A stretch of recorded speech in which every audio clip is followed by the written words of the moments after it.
Bismillahirrahmanirrahim. Assalamualaikum warahmatullahi wabarakatuh. Innal hamdalillah nahmaduhu wa nasta'inuhu wa nastaghfiruh wa na'udzu billahi min shururi anfusina wa min sayyiati a'malina. من يهده الله فلا مضل له ومن يضلل فلا هادي له واشهد ان لا اله الا الله وحده لا شريك له واشهد ان محمدا عبده ورسوله صلى الله عليه وعلى اله وسلم. يا أيها الذين آمنوا اتقوا الله حق تقاته ولا تموتن إلا وأنتم مسلمون.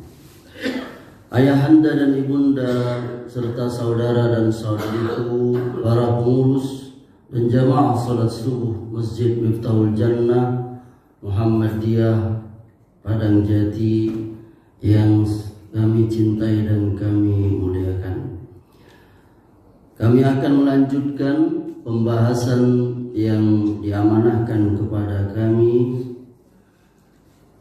yakni barangkali melanjutkan pembahasan kita pada kuliah singkat pada tarawih semalam, yakni berkenaan dengan cinta dan mencintai itu.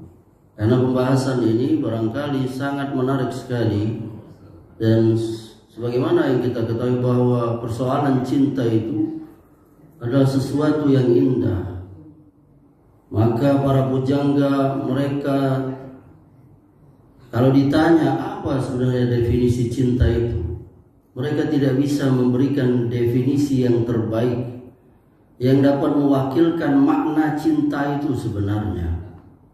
Tapi mereka hanya memberikan, yakni kalau istilah anak sekarang itu kisi-kisi. Betul Adinda ya, kisi-kisi, ciri-cirinya. Makanya bagus sekali ini judul yang diberikan kepada kami ini, yakni orang-orang yang Allah cintai dalam kurung ciri-cirinya.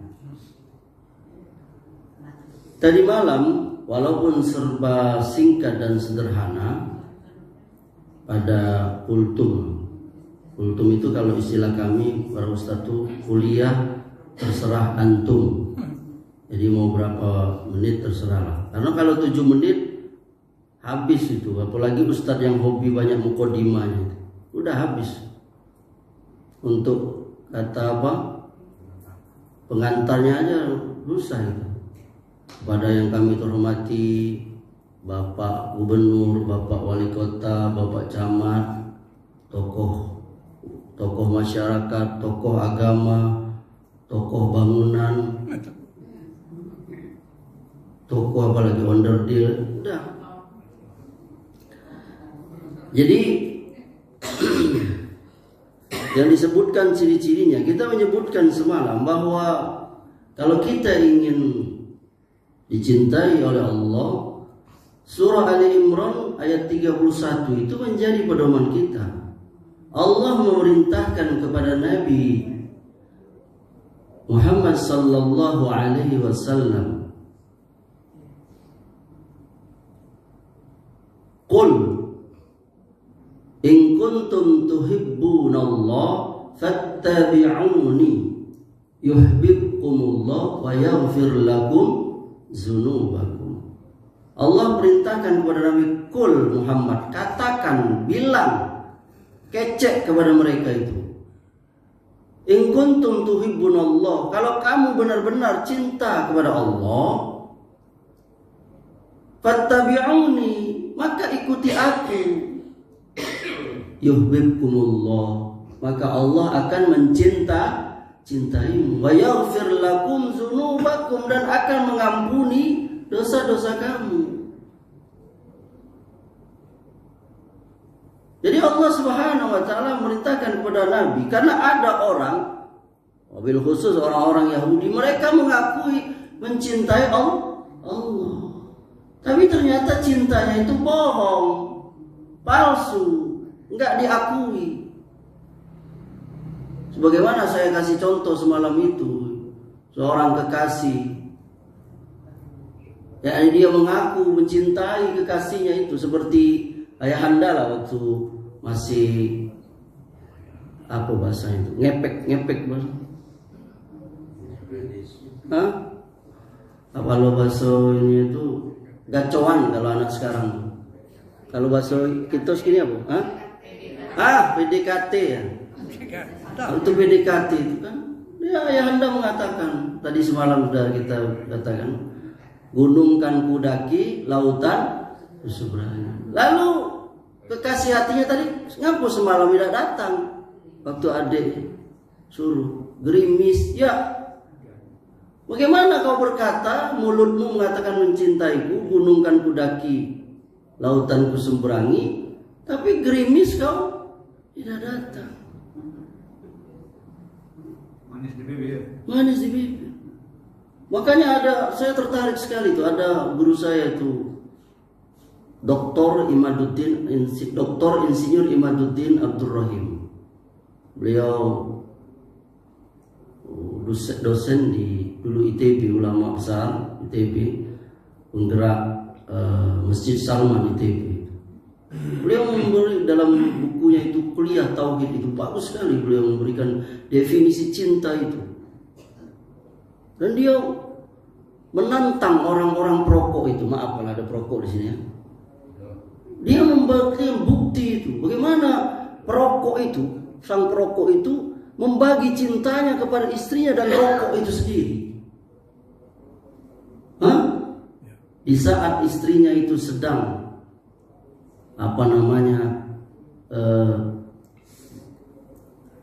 mau melahirkan itu, bertaruh nyawa itu, sempat-sempatnya dia sambil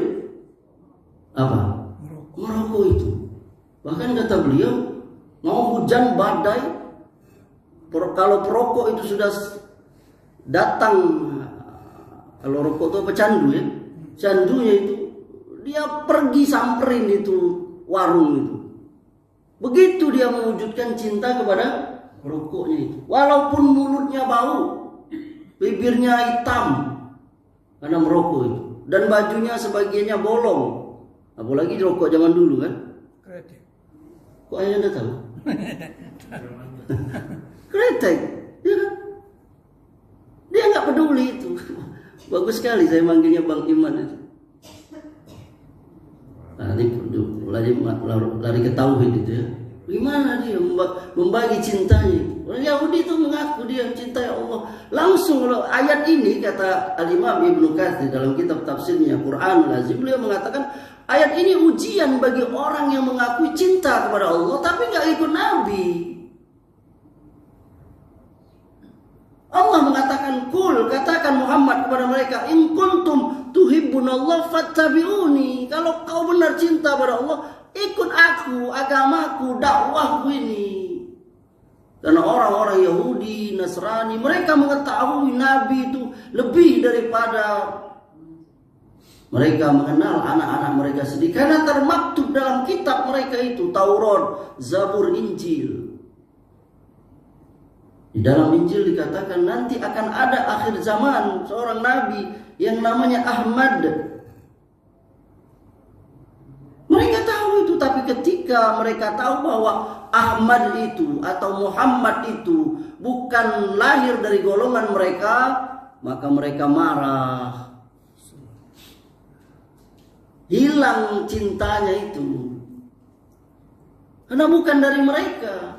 Ta'assub kalau bahasa ini, bangga kepada golongannya itu. Karena Yahudi menganggap golongan kami yang paling tinggi, ras kami paling tinggi. Yahudi itu kan golongan yang sombong, makanya nggak boleh kita sombong. Bangga jadi apa? Ras ya. Sara, makanya ada sara itu suku, agama, ras, ya kan? Nggak boleh itu. Hizbiyah, asobiyah, nggak boleh, haram dalam Islam tuh. Bagaimana Nabi SAW menghilangkan itu? Karena di waktu di Madinah itu ada suku Haus dan Khazraj. Dua suku ini selalu bertengkar, bertempur, ribut karena membanggakan apa? Sukunya masing-masing. Ketika Nabi Shallallahu Alaihi Wasallam datang ke Madinah, beliau menggabungkannya, beliau mendamaikannya. Dan beliau marah kalau ada bibit-bibit asobiyah itu. Asobiyah itu ibunda ras, bangga dengan ras, bangga dengan kelompok, bangga dengan partai, bangga dengan ormas. Dalam Islam gak boleh. Nabi setiap ada mau pertengkaran antara kaum muhajirin dan ansor, langsung Nabi cut. Gak boleh. Kita ini dipersatukan dengan Islam. Innamal mu'minuna gak ada ketinggian orang Quraisy dari bangsa lain, gak ada, kata Nabi. Lihat, Quraisy itu bangsa yang tinggi, mulia nasabnya, karena Allah memilih Nabi dari suku Quraisy. Kurang apa lagi itu hebatnya suku Quraisy. Rasulullah melarang itu. Apalagi lagi hanya bangga sebagai orang Jambi. Jangan. Ya, saya mau kasih contoh siapa lagi? Ya. Saya orang Jambi. Ya, Kerinci bagian Jambi. Apa yang kita banggakan dari orang Jambi? Saya orang Jambi marah kalau Jambinya diusir. Enggak. Inna akramakum indallahi atqakum. Orang yang paling mulia itu bukan orang Jambi atau Bukit Tinggi atau Bali. Bukan. Yang paling tinggi, yang mulia di sisi Allah itu orang yang takwa di antara kita. Maka itu harus dihilangkan itu. Lebar lagi saya nih. Mana tadi itu? Balik lagi kita tadi. Cinta itu. Bibit-bibit itu harus dihilangkan itu.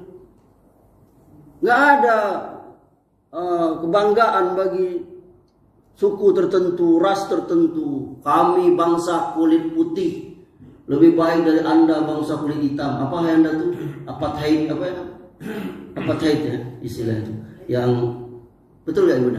Kulit putih merasa bangga daripada kulit hitam. Makanya dulu di perbudakan itu habis orang kulit hitam itu. Maka dihilangkan itu abad keberapa tuh, Anda bisa baca sejarah itu. Dan Islam sudah lama itu menghilangkan perbudakan itu. Nabi membebaskan Bilal dan beberapa sahabat lain. Abu Bakar membebaskan Bilal dari perbudakan itu. Manusia diperbudak oleh manusia. Biasa zaman dulu ya. Kini masih ada perbudakan itu, masih ada. Gak ada lagi ya. Manusia diperbudak manusia. Dan kisah menarik itu ketika Nabi Yusuf dijadikan budak, diperjualbelikan 30 tahun beliau hilang dari pantauan ayahnya Yakub. Wah, itu kisah menarik sekali itu. Kita kembali ke tadi. Jadi gak ada kemuliaan bagi orang itu kecuali bagi orang yang takwa. Allah qul in kuntum tuhibbunallah fattabi'uni, ikut kepadaku. Orang Yahudi gak mau ikut Nabi karena bukan dari dia, bukan dari kelompok dia lahir Nabi itu ternyata. Dan memang orang Yahudi itu paling banyak membangkang. Iya, makanya cerita Nabi Musa itu paling banyak juga di Quran itu. Kita ngambil pelajaran dari yakni orang Yahudi itu. Saya lebih suka menyebut mereka Yahud daripada Israel atau Israel. Karena Israel itu gelar Nabi Yakub, Ibunda. Jadi kita kalau menghujat Israel itu seolah-olah kita nggak sengaja menghujat Nabi Yakub. Karena Bani Israel itu keturunan dan mereka pinter juga, dia ngasih nama pakai nama Israel. Dan yang benar mereka tuh Yahud, anak keturunan dari Yahuza, salah satu anak Nabi Yakub itu. Bangga mereka. Nggak boleh kata ikuti Nabi. Fattabi'uni, dalam segala aspek ikut Nabi itu. Yuhibbukumullah, maka kamu akan dicintai oleh Allah. Makanya Nabi itu gelar Nabi salah satunya Habibullah, kekasih Allah, karena dia dicintai oleh Allah. Nah, semalam itu menarik sekali kata pada pujangga itu. Mana kita pilih? Kita dicintai oleh orang atau kita mencintai seseorang? Kalau disuruh milih, idealnya cinta mencintai. Kalau disuruh milih, kita mana? Dicintai. Beda orang mencintai dengan mencintai tapi tidak dicintai, itu beda dengan orang dicintai itu. Karena orang mencintai tapi tidak dicintai, dia bertepuk sebelah tangan, nggak bunyi. Mana bertepuk sebelah tangan? Bagaimana ayahanda mengatakan cinta, I love you 1000 kali kepada ibunda, pada kekasih hati, pada apa tadi, gacoan tadi, kepada PDKT tadi, kepada inceran tadi itu. Aku tidak suka sama kamu. Menangislah pemuda tadi, patah hatinya, jatuh jantungnya itu. Makanya banyak yang bunuh diri. Bahaya. Karena memang cinta itu dahsyat. Kata para ulama, ada beberapa orang yang tidak bisa dinasehati itu ibunda. Jadi kita harus belajar juga psikologi itu. Pertama, fans sepak bola, fans klub itu nggak bisa dinasehati. Kayak saya nih, penggemar Arsenal. Mau kalah, mau menang, pokoknya bela Arsenal. I am the Gunners. Wow. Hisbiyah. Suka aja saya, dari dulu suka klub namanya Arsenal dari Inggris itu. Karena dia pernah invisible, istilahnya itu pernah dia juara Liga Inggris itu tanpa sekalipun kalah, dapat piala emas, sampai sekarang nggak terpecahkan. Sejak itulah si Amri ini kok lari ke situ ya. Ada pemain suka main bola. Ilmunya banyak. Bayangkan tadi, cinta nggak bisa dinasihati si Amri itu. Anak saya yang nomor 1 penggemar Chelsea, nomor 2 Barca. Tadi malam ada apa tuh? Ini Barca Liga Champion Barca. Yang nomor 3 Liverpool. Kita sering Sofia itu nggak bisa dinasihati. Kemudian partai itu nggak bisa dinasihati dia. Orang ini partai, dia senang sama ormas apa. Nah yang ketiga kata para ulama, orang yang jatuh cinta. Orang yang jatuh cinta itu nggak bisa dinasihati. Anak ibunda kalau dia lagi jatuh cinta kepada wanita, susah dinasihati. Kau nggak cocok sama dia, nggak bisa mah. Bahkan kalau terjadi hal-hal yang ini menjatuhkan, kalau gambar love-nya itu terbelah, dia cintanya bertepuk tangan, bahaya itu. Kita harus pantau itu. Bisa jadi bunuh diri. Banyak di Bengkulu aja kejadian tuh kan, yang minum racun, yang gantung diri karena cinta. Yang bahaya cinta ini. Allah mencintai Nabi. Nabi mencintai Allah. Nah, kata para ulama, yang kita cari itu adalah cintanya Allah.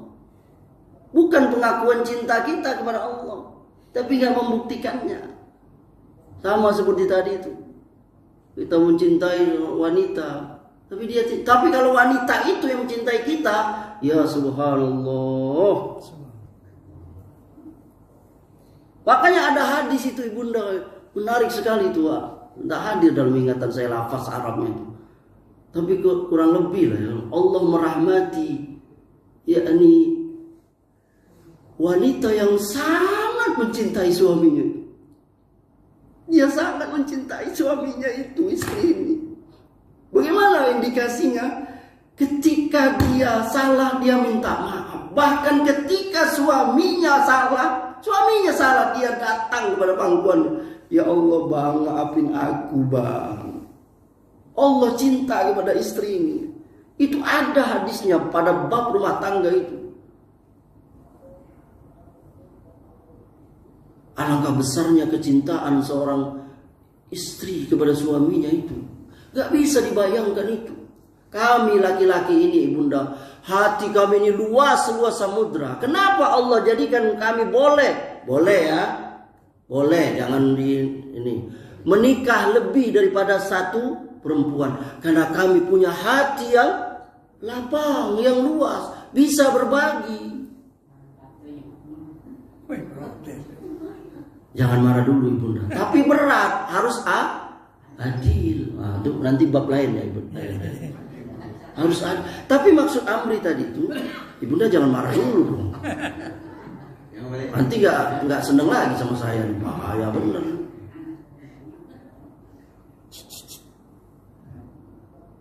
Karena kami punya hati yang luang, lapang hati kami itu.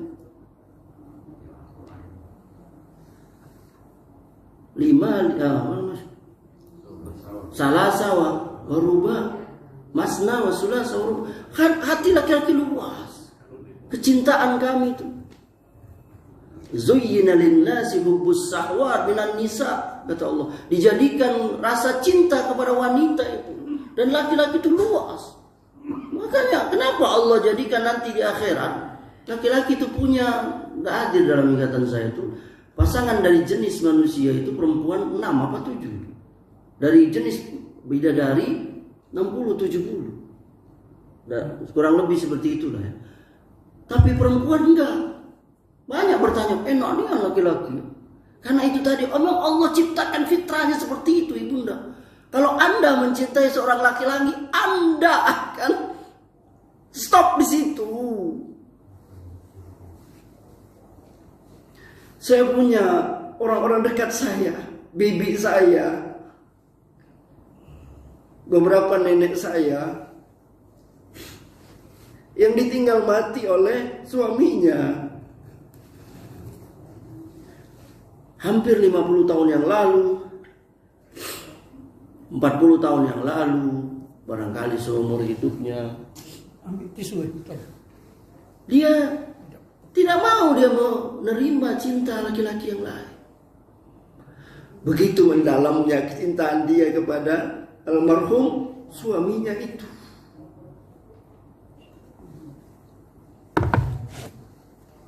Dan dia menjaga itu. Walaupun dia harus membesarkan anaknya dengan sisa-sisa harta yang ditinggalkan suaminya itu.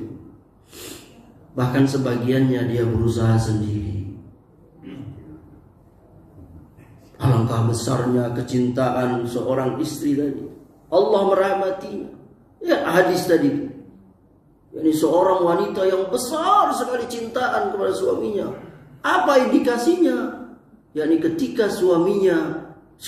dia salah, dia minta maaf. Ketika suaminya salah, dia yang minta maaf. Allahu Akbar. Dan itu tidak dimiliki oleh kami, laki-laki, ibunda. Ada wanita yang seperti itu. Kecintaan yang sangat besar kepada suaminya, kepada anak-anaknya. Tidakkah Anda berbangga, wahai para wanita? Kecintaan Anda kepada anak Anda itu. Anda bisa memberikan, kalau Anda bisa ditukar, nah, biarlah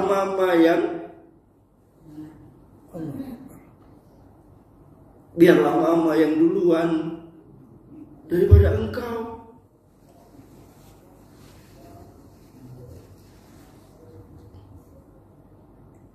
Kecintaan itu banyak contoh dalam Islam, dan itu normal. Kecintaan kepada istri, kecintaan kepada anak. Ingat ayat tadi, zuyyina lin-nasi hubbus syahwat minan nisa wal banin, kata Allah. Dijadikan kecintaan fitrah kepada istri dan anak-anak, dan Allah akan uji itu ayahanda. Perhatikan ayahanda, bagaimana Ibrahim, Allah uji cintanya itu ketika dia lama nggak punya anak. Dalam riwayat 40 tahun atau berapa. Jadi Anda yang tidak dikaruniai anak, belum dikaruniai anak 11 tahun, jangan sedih. Nabi Ibrahim itu lama nggak punya anak. Ketika lahir Ismail, maka Allah langsung uji cintanya itu. Datang kecintaan kepada Ismail, buah hatinya itu, jantung hatinya itu. Belahan jiwa Ibrahim Ismail, anak yang ditunggu-tunggu, seorang anak laki-laki. Karena punya anak laki-laki itu kebanggaan. Betul ayah anda? Punya anak laki itu kebanggaan. Salah enggak? Enggak. Karena dia akan meneruskan itu. Binnya itu. Kalau anak perempuan, ya nggak bisa, putus di situ. Kenapa kami laki-laki banyak, tapi nggak boleh berlebihan juga seperti orang jahiliyah sampai anak perempuan tuh dikubur hidup-hidup, merah wajahnya kalau punya anak perempuan. Kita biasa aja, diberi oleh Allah perempuan, nggak apa-apa, bersyukur pada Allah. Tapi kenapa dia lebih suka anak laki-laki? Karena akan meneruskan namanya itu, binnya itu, berkelanjutan anak laki-laki itu. Apalagi anak jantan turun jantan itu. Anak laki-laki pertama punya anak lagi, anak laki-laki punya, terus itu. Dia punya itu Ibrahim Ismail. Maka Allah uji, mana cinta kau Ibrahim denganku atau dengan anakmu? Kecintaan yang besar. Ibrahim mencintai Ismail. Allah uji, sembelih 3 malam berturut-turut. Yang kita kenal kisah kurbannya itu, Ibrahim itu. Allah uji dia. Kata Ismail, benar kau bermimpi seperti itu ayahanda? Betul anakku, ini dari Allah. Lakukan ayahanda. Lakukan ayahanda. Anak yang soleh, yang taat kepada Allah, dia tidak bertanya lagi. Betul itu perintah Allah ayahanda, betul. Kerjakan ayahanda. Dibaringkan Ismail di atas batu, terlentang, gak sanggup Ibrahim. Ismail tahu. Berbalik nak, berbalik kata Ibrahim. Berbalik. Karena Ibrahim gak sanggup melihat muka anaknya. Diambil pisau yang tajam itu.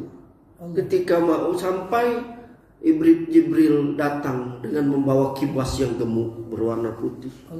Ayahanda bisa baca itu riwayat kisah asbab kita dapat perintah korban setiap tahun itu.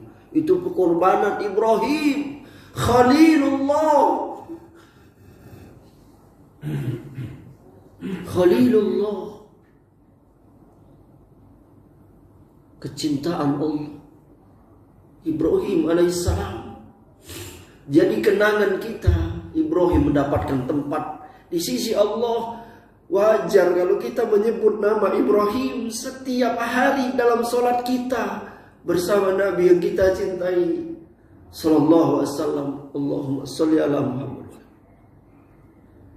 kama shallaita ala Ibrahim wa ali Ibrahim.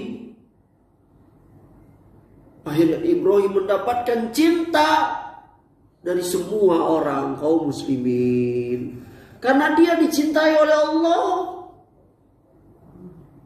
Kalau orang sudah dicintai oleh Allah, maka manusia akan mencintai dia walaupun mulutnya membenci. Orang-orang jahiliyah itu membenci Nabi, tapi hati mereka itu mengakui. Tapi karena mereka mengikuti hawa nafsu, asobiyah, pak turut kepada nenek moyang, tidak mau menerima dakwah Nabi. Mereka tahu. Lihat Abu Thalib, dia tahu anaknya itu ponakannya itu benar, dia bela itu. Tapi Allah tidak memberikan hidayah kepada Abu Thalib. Itu besarnya ibunda, mahalnya hidayah itu. Mau disembeli oleh Ibrahim. Wujudkan dia cinta kepada Allah itu. Andai kata syariat menyembeli anak itu benar-benar, maka Ibrahim lewat itu, berhasil dia. Dan kita andai kata sembeli anak itu benar-benar disyariatkan, tidak ada di antara kita yang sanggup mengamalkannya. Kira-kira sanggup ibu ayahanda? Enggak. Jawab aja ayahanda, sanggup enggak? Enggak sanggup kita. Sanggup Ustadz, kata ayahanda. Iya ayahanda, anak ayahanda sanggup dah. Seperti Ismail. Anak kita, sembeli nak kau, giliran kau tahun ini. Kata anak gitu, ngapo dah abah aja. Abah kan lah tua. Daging abah kan lah kelot. Gigi dak nyo lagi. Kalau naik motor, pipi tiup angin lah berbunyi. Pek. Woi. Lah tua bahkan bala banyak juga nyicip. Ambo ku baru umur 15 tahun kecil anak gitu. Ambo aja lah nyembeli ayahanda. Tidak sanggup gitu. Itu hikmah yang besar. Tidak bisa kita menyaingi. Jangan sombong kita mau menyaingi Ibrahim.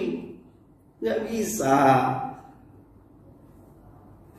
Jangankan Ibrahim, Abu Bakar itu nggak bisa. Yang ingin Abu Bakar aja nggak bisa kita. Abu Bakar itu ketika datang berinfak, dia berikan kepada Islam 100% semuanya. Hartanya itu. Umar 50% separuh. Datang. Umar datang. Lihat datang Abu Bakar 100%. Angkat tangan Umar, ya. Lalu kata Nabi, apa yang kau tinggalkan untuk keluargamu? Kata Nabi, aku tinggalkan untuk keluargaku Allah dan Rasulnya.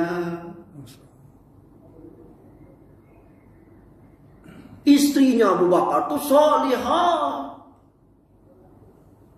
Sama seperti Abu Bakar. Kalau tidak jalan itu syariat itu.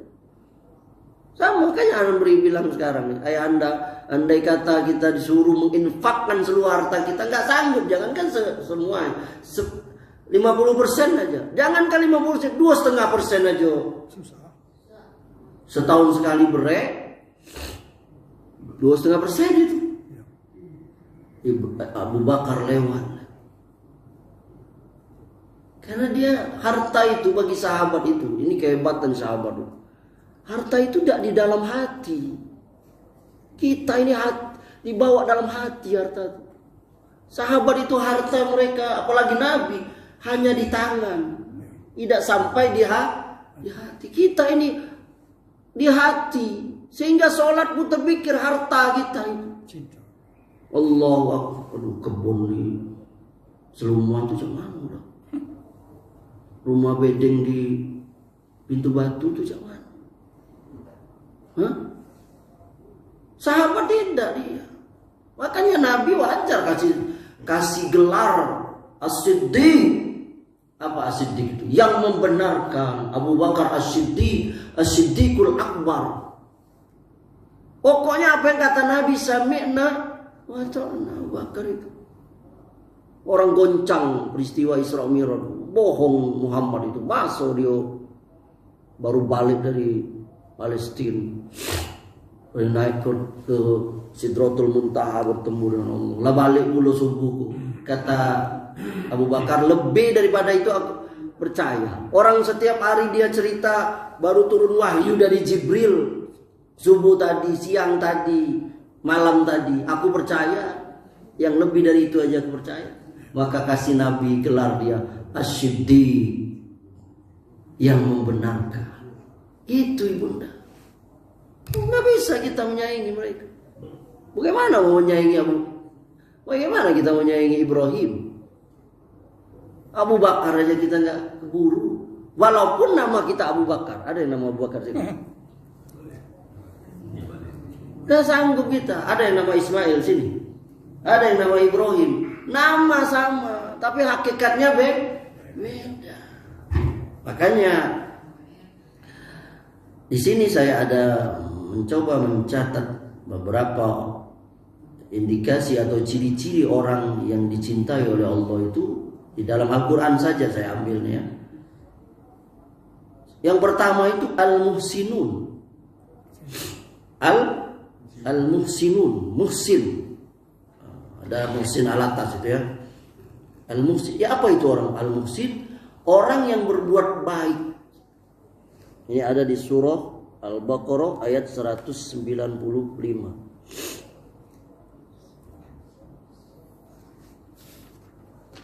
Apa kata Allah? Dan infakkanlah hartamu di jalan Allah. Wa anfiqu fi sabilillah. Wa la tulqu bi aidikum ila tahlukah. Dan janganlah kamu jatuhkan diri sendiri ke dalam kebinasaan. Wa ahsinu, dan berbuat baiklah. Innallaha yuhibbul muhsinin. Sesungguhnya Allah menyukai orang yang berbuat baik.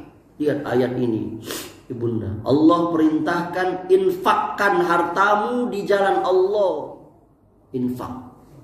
Infak itu biasanya untuk fi sabilillah. Untuk kalau zaman dulu ada peperangan, orang memberikan pedang, tameng, panah, kuda, onta, perbekalan. Kalau sekarang para ulama juga bisa membangun masjid, infak, bantu masjid, apalagi jalan, ada selokan yang tersumbat itu dengan duit kita, ada jalan yang bolong kita tambal dengan uang kita, fi sabilillah. Masuk juga bagi para penuntut ilmu, anak-anak muda yang belajar, apalagi belajar agama atau secara umum ilmu yang baik, kita berikan dia infak itu. Para dai juga termasuk para qori, mereka yang menghabiskan waktu mereka untuk agama ini, itu infak. Karena ada beberapa terminologi dalam istilah ini, ada namanya zakat, infak, sodako. Yang ketiganya itu itu sebenarnya sama. Hanya yang membedakannya itu wajib atau sunnah. Sodako itu lebih luas. Sodako itu lebih luas. Dia tidak melulu harta, duit, emas, tidak. Bahkan senyum itu apa? Sodako. Senyum itu sodako, kata Nabi. Wajah yang cerah, sodako. Maka kalau kita miskin, tahu miskin? Nggak bisa boro-boro zakat, infak aja nggak, miskin, susah, melarat. Bisa kita sodako? Bisa. Caranya apa? Senyum. Alhamdulillah, sudah makan Pak? Belum. Walaupun jabat belum, tapi tetap senyum karena miskin. Dia sudah sodako itu, Ibunda ya. Itu beda. Jadi zakat, infak, sedekah itu secara ini sama. Cuma bedanya wajib atau, karena dalam Quran juga di surat At-Taubah itu 60 itu Allah mengatakan innamas shadaqah lil fuqara wal masakin. Padahal itu maksudnya zakat mal untuk 8 asnaf itu kan. Tapi disebut oleh Allah sedekah. Nah, sebenarnya sama. Cuma ada yang wajib, ada yang sunnah. Lihat Allah mengatakan tadi itu, infakkan hartamu di jalan Allah dan jangan kamu jatuhkan dirimu sendiri. Para ahli tafsir bisa dilihat di tafsir Ibnu Katsir, seorang ulama tabi'in, Hasan Al-Basri, beliau mengatakan apa maknanya itu? Maknanya itu wala tulqu bi aidikum ila tahlukah. Jangan kamu jatuhkan diri sendiri, yakni bakhil. Tahu bakhil? Pelit, bin medit, bin korek, bin kikir, bin buntut gasiran. Ada orang Sunda sini. Tunjuk tangan. Kan? Mana? Orang Sunda. Betul kan? Tidak selamanya. Buntut gasiran itu benar. Enggak juga ya. Oh, apa kalau bahasa Sundanya? Oh, pelit. Kirain sama. Soalnya saya tahu buntut gasiran. Buntut gasiran itu pelit kalau bahasa Sunda. Tapi kata beliau tadi tidak selamanya. Kalau bahasa mana pelit apa? Hah? Kerit. Nah, bahasa Inggris apa ya Anda? Bahasa Inggris apa? Speaking English? Pelit apa bahasa Inggris? Saya juga dicari ya. Emang Atau Pak Dokter pelit berbagi nih? Bahasa Cina apa? Ya itulah. Intinya kalau bahasa Arab bakhil, ceker, apalah itu, nggak mau berbagi. Tangan dia apa? Tangan digenggam. Semalam bisa kasih contoh itu. Ini salah satu sifat yang tidak disukai orang itu apa? Pelit. Siapa saja itu. Dia sudah mencontoh Korun. Tahu Korun? Orang yang kaya. Saking kayanya itu di Quran itu dikatakan Korun itu pintu gudang hartanya itu ontak yang bawa kuncinya itu. Kira ada orang kaya gini tuh. Oh, Korun itu saking kayanya itu kunci gudang harta itu yang bawa itu apa? Ontak. Berarti banyak kuncinya atau gedang kuncinya itu kan mafhumu khalafahnya kan itu. Yang bisa ya Anda. Kalau sampai dibawa pikulonta itu, kalau kuncinya gedang atau banyak. Kalau gedang berarti gudangnya gedang dulu, tidak mungkin gudang kecil. Kuncinya besar. Atau banyak, berarti banyak gudang, banyak harta itu. Tapi dia pelit, medit, bakhil. Lihat, ketika ditanya kenapa kau yakni tidak mau mengeluarkan hartamu, wahai Korun, kata dia apa? Aku mendapatkan ini dari hasil usahaku sendiri. Dia tidak mengakui itu anugerah dari Allah. Lihat ini kesombongan orang-orang yang kaya itu. Orang yang kaya seperti itu, ekonya itu aku dapat harta ini karena apa? Hasil usahaku sendiri. Dia nggak mengakui dari Allah itu.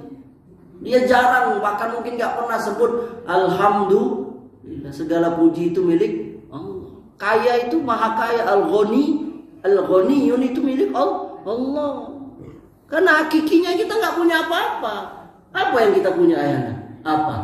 Kata para ulama, yang kita punya itu milik kita itu baju yang kita pakai sampai usang. Makanan yang kita makan jadi kotoran. Itu milik kita. Yang lain itu nggak punya. Bahkan Datuk itu ngomong bukan rezeki kita. Kalau bukan rezeki kita, walaupun sudah dalam mulut, bersin keluar. Saya pikir ini sudah cukup ya. Sebenarnya ada 8 poin ini. Ini baru poin pertama. Jadi belum bisa ini, tapi saya pikir intinya adalah kita berusaha dicintai oleh Allah. Tidak cukup kita hanya mengaku cinta kepada Allah saja, tapi kita berusaha untuk dicintai oleh Allah. Sebagaimana tadi kita berusaha mencintai dan dicintai, tapi yang lebih hebat, lebih pandai, lebih apa itu, yakni kita dicintai. Masih ada beberapa ya ini orang-orang yang dicintai oleh Allah itu ada yang namanya tadi al-muhsinun, orang yang berbaik, ada yang namanya at-tawwabun, orang-orang yang bertaubat. Ini di Al-Baqarah 222. Ada mutatahhirun, yakni orang yang senantiasa bersuci. Yang keempat ada yang namanya al-muttaqun, orang yang bertakwa. Ini dalilnya Ali Imran 76. Ada yang dicintai oleh Allah itu as-sabirun, orang yang sabar, Ali Imran 146. Yang keenam al-mutawakkilun, orang-orang yang tawakal, Ali Imran 159 juga. Yang ketujuh al-muqsitun, orang-orang yang adil, Al-Maidah ayat 42. Yang kedelapan orang yang berjuang dalam barisan yang teratur, As-Saff ayat 4. Nah, semuanya ini dan ayat-ayat dan hadis yang lain itu indikasi atau ciri-ciri dari orang yang dicintai oleh Allah. Dan kita berusaha semoga kita menjadi orang yang dicintai oleh Allah. Allah Ta'ala. Cukup? Tanya Ustaz. Apa-apa? Ayah Anda? Silakan. Ada sebuah ungkapan Ustaz yang saya belum paham. Ya. Apabila kamu ingin tahu siapa diri kamu sebenarnya, lihat saja apa yang dikatakan orang setelah kamu meninggal? Maksudnya gimana, Ustaz? Yakni apabila engkau ingin mengetahui dirimu, yakni ketahuilah dari apa yang dikatakan oleh orang lain ketika engkau mati. Betul itu.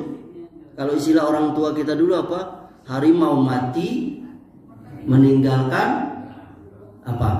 Belang.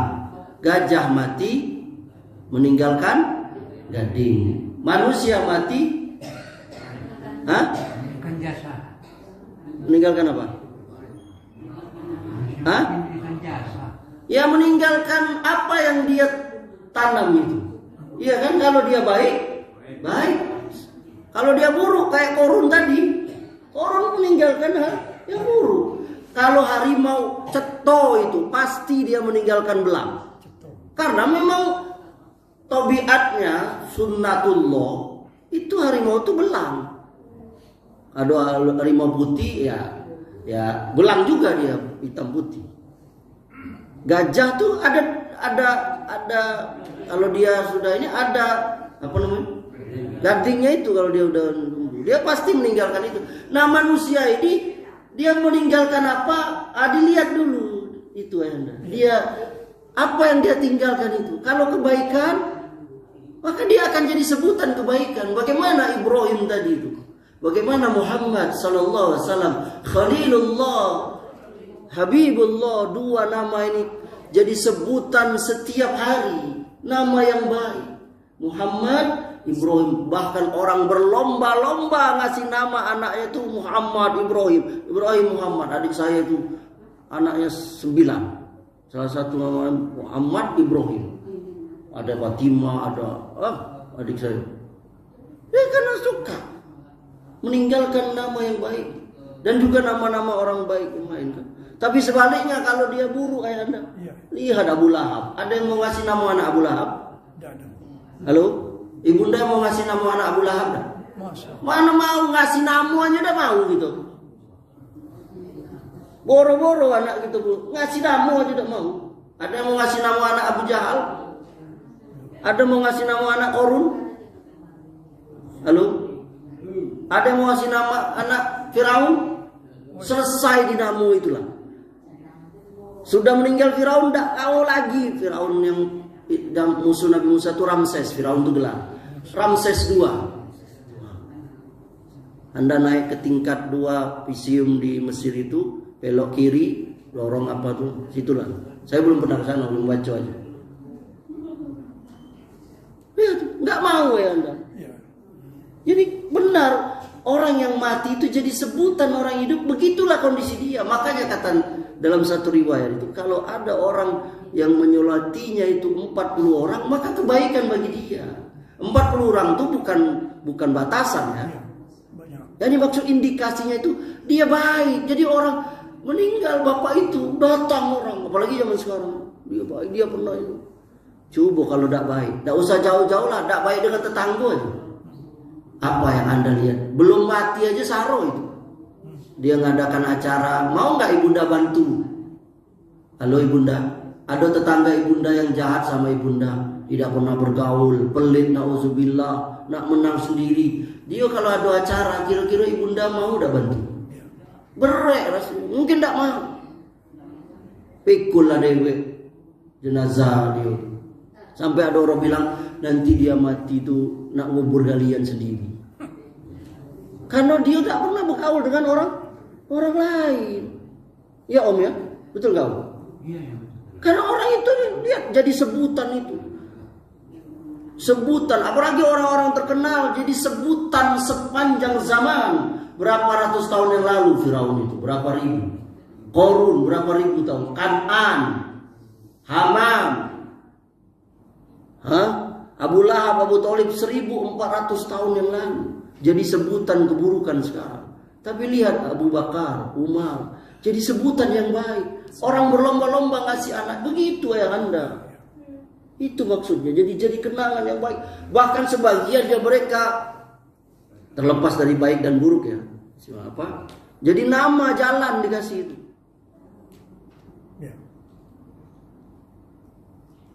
Begitu, paham kan? Jadi maksudnya adalah kalau kita ingin meninggalkan yang baik, maka jadi baik kita. Seperti tadi, yakni harimau meninggalkan belang, yakni gajah meninggalkan gading, manusia meninggalkan nama, jasa, budi, dan itulah yang akan dikenang oleh orang. Allah Ta'ala. Cukup Om? Terima kasih.